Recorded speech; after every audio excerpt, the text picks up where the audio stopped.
Hi guys, I M doctor Ajinsha.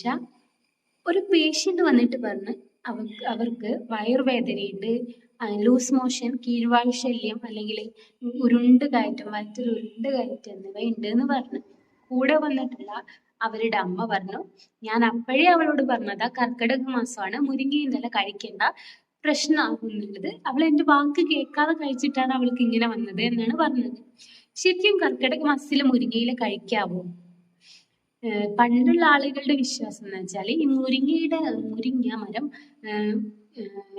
ഭൂമിയിൽ നിന്നുള്ള വിഷവസ്തുക്കള് absorb ചെയ്തിട്ട് ഈ ഇലകളിൽ സൂക്ഷിക്കുന്ന ഈ കർക്കിടക മാസത്തിലാണ് അത് ഇലകളിൽ സൂക്ഷിക്കപ്പെടുന്നതെന്നും അത് കഴിക്കുമ്പോൾ നമുക്ക് പ്രശ്നം ഉണ്ടാവുമെന്നാണ് പണ്ടുള്ള ഒരു ചൊല്ലായിട്ട് അത് കൈമാറി വരുന്നത്. പക്ഷെ ശരിക്കും ഇതൊന്നും സത്യമല്ല.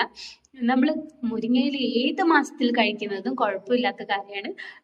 നമുക്ക് നല്ല പോഷകഗുണമുള്ള ഒരു ആഹാരം കൂടിയാണ് ഈ മുരിങ്ങയില എന്ന് പറയുന്നത്.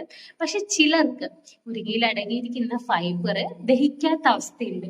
കാരണം അവരുടെ വയറ്റിന് അത് ദഹിക്കാനുള്ള കപ്പാസിറ്റി ഇല്ലാണ്ടിരിക്കുമ്പോൾ ഇത് കഴിക്കുന്നവർക്ക് ഇൻഡൈജഷൻ അല്ലെങ്കിൽ ഉരുണ്ട് കയറ്റം, ഗ്യാസ് ട്രബിള്, കീഴ്വായു ശല്യം അല്ലെങ്കിൽ ലൂസ് മോഷൻ എന്നിവ ഉണ്ടാവും. അങ്ങനെയുള്ള കേസാണ് ഈ പേഷ്യന്റിന് വന്നിട്ടുള്ളത്.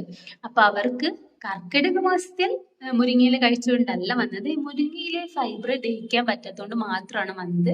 അതുകൊണ്ട് കർക്കിടക മാസത്തിൽ മുരിങ്ങയില കഴിക്കാൻ പാടില്ല എന്നുള്ളത് ഒരു മിത്താണ്, അതിൽ യാഥാർത്ഥ്യമായിട്ട് ഒന്നുമില്ല.